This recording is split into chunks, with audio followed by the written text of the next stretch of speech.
សូមជូនវគ្គកូនភ្លុកបិសាចទៅថតរូបធ្វើឯកសារមកលេងប្រទេសក៏មកគុំសើចគុំយំក្មួយខ្ញុំមកគ្នាថតរូបមកថ្ងៃហ្នឹងដូចអ្នកលួចអីវ៉ាន់គេនៅក្នុងផ្សារទំនើបនិយាយមែនតើបងប្អូន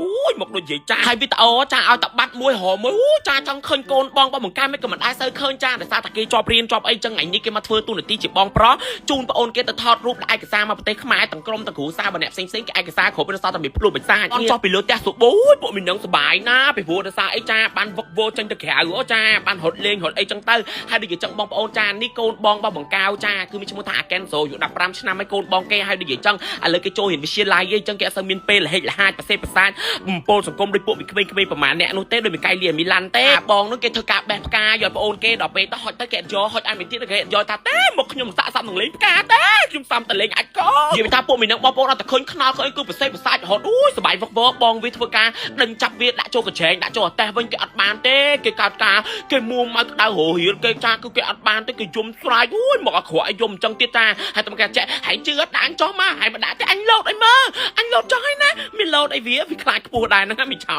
ចាឥឡូវគេអង្គុយមកកន្លែងគេប្រាប់បងគេអត់ទេគេចង់ចោះវិញណាត្រូវតែតម្លាក់ចោះវិញនិយាយតែខ្ញុំស្គាល់បងគេហ្នឹងអាកែនសូនេះតាំងអាយុ2ឆ្នាំឥឡូវឡើង5ដល់10តាំងពីក្តឹបមកទេឥឡូវប៉ុនតឡាចានិយាយថាវាប្រើបានអីបានបងប្អូនចាអីទេហើយមួយសក់ក្បាលវាបងប្អូននោះចង់ចាប់ចៃដាក់វាចង់ឲ្យឲ្យលមាស់តាំងពីព្រឹកទល់ល្ងាចបងប្អូនចានោះមកវាលេងបោះបងប្អូនវាបានកន្លាប់ទៅចាធំឡើងពួកមីនេះមកវា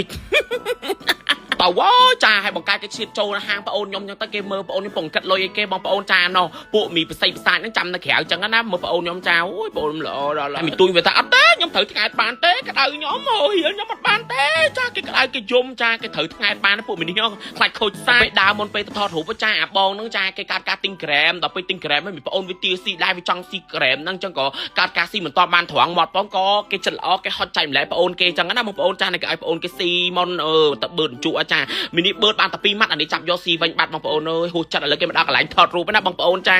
ជាមួយនឹងស្រីនៅរូបពីរនាក់ភ្លោះនេះអូនថនគេធ្វើការបើកទៅដោះគោបើកអីសិនបងប្អូនអើយថតតាំងពីម៉ោង9ព្រឹកដល់ម៉ោង7:2 10ថ្ងៃមិនថតហើយព្រោះវាហាចោះហាឡើងហើយគេថតរូបនោះបងប្អូនគេត្រូវការឲ្យឃើញតិចឃើញមុខឃើញមាត់បិទអត់ឲ្យសើចញ៉ាំអាណាយើងទៅបញ្ជីវាបានហើយមិនមែនមួយណាត2នាក់បងប្អូនអូយទៅគេធ្វើបុករកគេស្មាននៅកន្លែង concert គេដើរលើកាមេរ៉ាព្រមគេចេះធ្វើសោចធ្វើស្ញីស្ញាញហ្នឹងណាហើយនេះសមិទ្ធផលក្មួយខ្ញុំថតរូបចាបន្ទាប់ពី2 3ម៉ោងតក់ភ្នែកយំរហេមរហាមរូបអត់ស្អាតទៀតដូចអ្នកលួចអីវ៉ាន់គេថតដាក់នៅប៉ុស្តិ៍បលីក៏ពេលឲ្យបងប្អូនចាគេមកដល់ផ្ទះគេវិញអីអញ្ចឹងណាក៏អានេះការបិទបើកទ្វារអញ្ចឹងទៅចាមនុស្សគេមិនចេះហែងភ្លើនគេបិទអញ្ចឹងគឺប៉ុន្តែមនុស្សគេលេងទ្វារសោះហ្នឹងចេះណាបងប្អូនអើយដល់ពេលដើរចូលផ្ទះអីផ្ទះចឹងបងប្អូនចាវារត់ផ្សេងផ្សាយពេកបងវានឹងចាប់វាដាក់លើរុក្ខជាតិហើយមនុស្សឆ្ងល់តាចេះអញគឺជាសត្វតាមិនបានដាក់អញនៅលើដើមឈើអញ្ចឹងដល់ពេលឲ្យមីភ្លោះវាគិតថាចេះមែនតាអញជាសត្វមែនគួរតែនៅលើដើមឈើពេលឲ្យគេថាអត់ទេខ្ញុំគួរតែនៅលើបងខ្ញុំពីព្រោះខ្ញុំគឺជាក្រុមគ្រួសារសត្វអើយទៅឲ្យបងប្អូនចាអូយគេវឹកវរគេម៉ែថាអាចអាជីកបងឯងណាមៀបលីចឹងថាចាមលីហើយឥឡូវមកដល់ផ្ទះវិញបងប្អូនអើយចាគ្រូសាបិសាយបើមីកៃលីណាមីឡាន់គេទៅរៀនបាត់ហើយបងប្អូនចានិយាយទៅគេអត់ខ្វល់គេមកដល់ផ្ទះដេកចំតិតគេដិតស៊ីធ្វើធម្មតាគេនិយាយដាក់កាមេរ៉ាសោយលេះលៀមចឹងណាបងប្អូនហើយបន្ទាប់មកគេកាត់ការលេងប្លុកប្លោចឹងទៅបែបនរੂឲ្យមើលមកចាមកដូចជាពាក់លុយធនាគារមិនទេក្មួយអញ